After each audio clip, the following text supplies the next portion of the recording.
Hello, I'm Robert, and you're always welcome here in my busy little shop. On today's episode of What's on My Workbench, I'm going to be creating a belt. But I've got a topic that I'm going to break out of creating that belt. This is going to be a tapered belt. And I thought maybe you'd enjoy seeing how I go through creating the tapers on there, my thought process as to the placement of that. When I very first started making belts, it was one of those things that I'm like, there's got to be a reason for and figure out how to create those tapers and where they're located. So enough of a ramp up here. Let's get over to the video. I've already created the belt and I am sanding the edges here before I lay out those tapers. Appreciate you spending time with me in the shop today. We'll get over here and finish this project. So the sanding is complete. This is an 1 3/4 strap. We're putting an 1.5 inch buckle on there. So I need to create my taper. And when I first started doing belts and I had someone wanted a taper on there, they wanted a narrower buckle than what the strap was going to be through the main body. A little bit of it was, where do I start that and why? So I'll explain why I do it the way I do.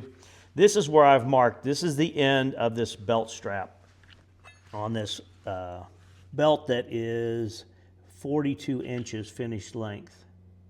So let me get this cut to length. Now this is an 1.5 inch C.S. Osborne English point.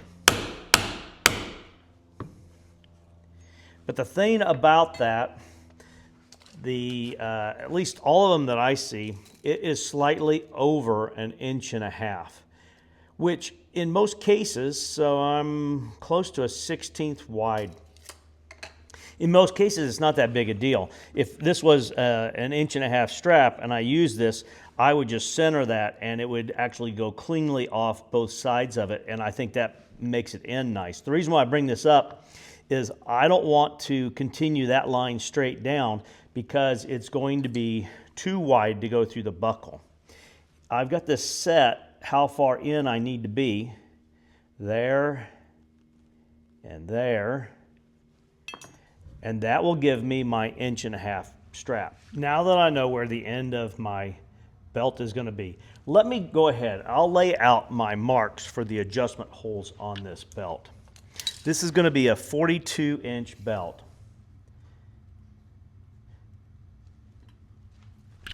So let me put my marks in here. I'll just put them in here lightly with pencil, mainly so that you can see where I'm at, and I can obviously use it to check myself as well.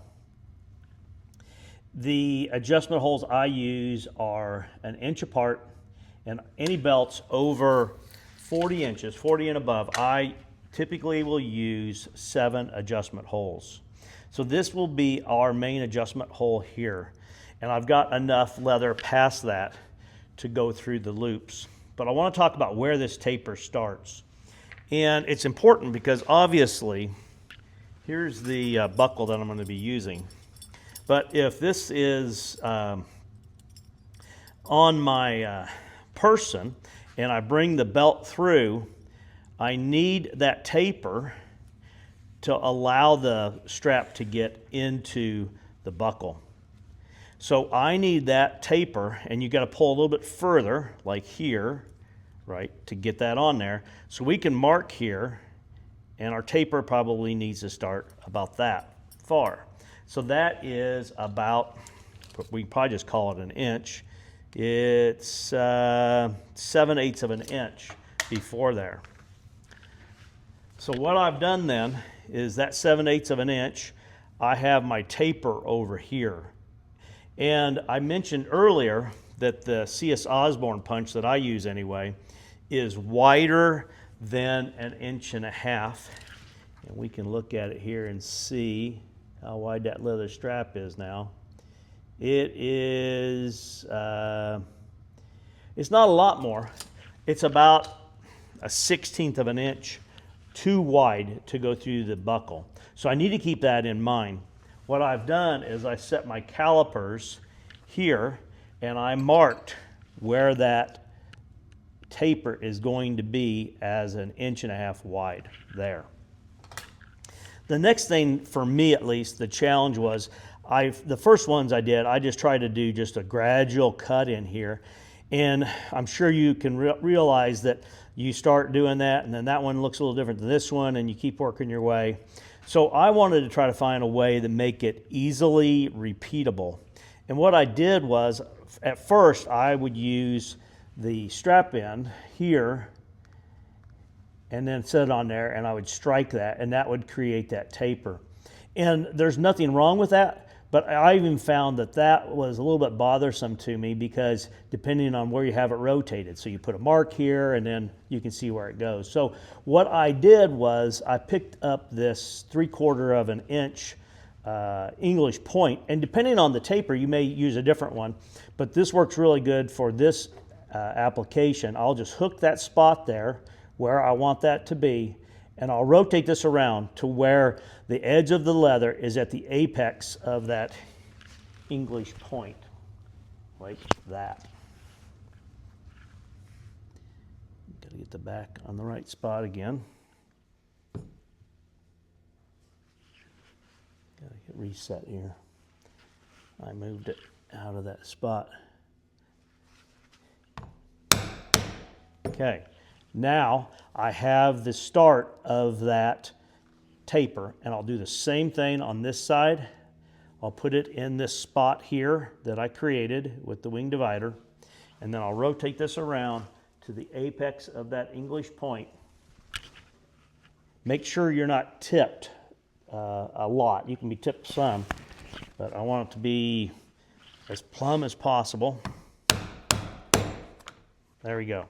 Now all I need to do is use a straight edge and cut from here down to here, and that will give me my 1.5 inch wide strap. Be really careful not to lean your knife too much.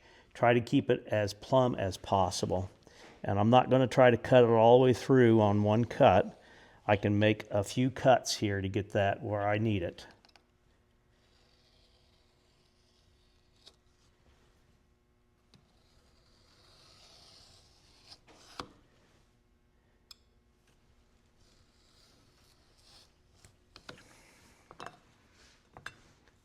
Okay, now I'll do the same thing on this other side, and I'll have a strap that is 1.5 inches wide here to go through the buckle.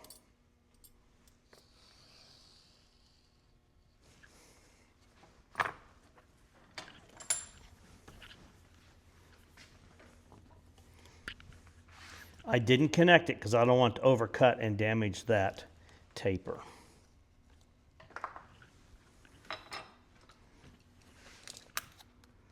And now we have a strap that's 1.5 inches wide on the adjustment end. And then when it comes time to put my buckle on, you can see it's going to fit. And there's nothing wrong with testing that now. So I'm going to do the same thing on the other end of this as well.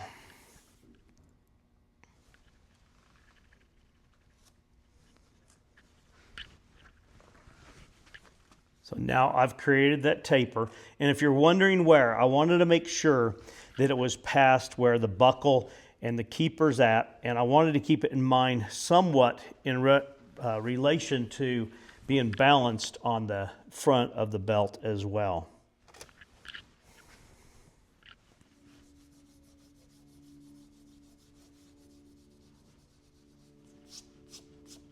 The tapers are set. The next thing that I want to do is I want to create my tooling pattern here. The tooling pattern I'm going to create is the belt I call the Woodsman.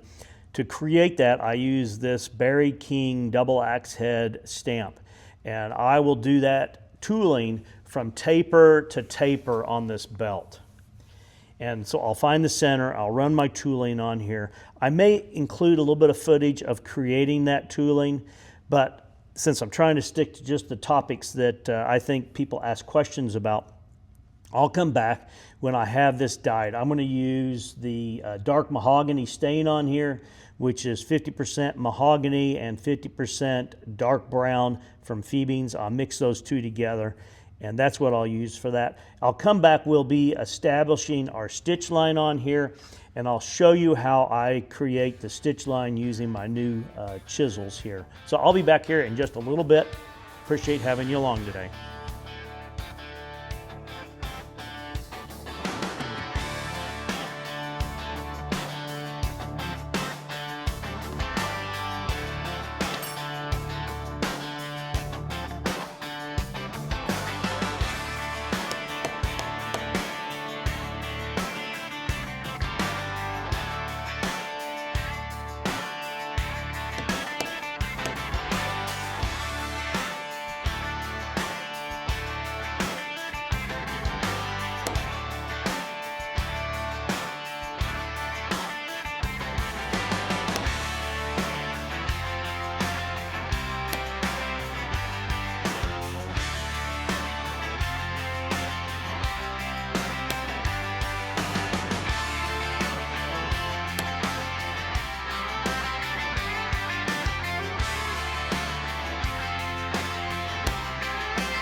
I tell you what, a taper belt is a very classic look. There are lots of applications where it may make sense to make a taper. And I hope today's video helps take some of that mystery away.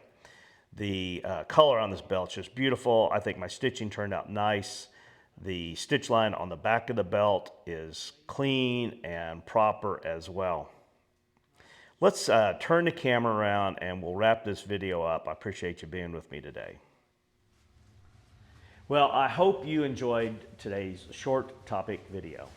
The tapered belt, when I first started, it's not like it took me days to figure it out, but I thought maybe a topic like this would be helpful for a beginner leather worker, maybe someone that's not done that before, and it would help jumpstart their belt making experience, especially in a taper.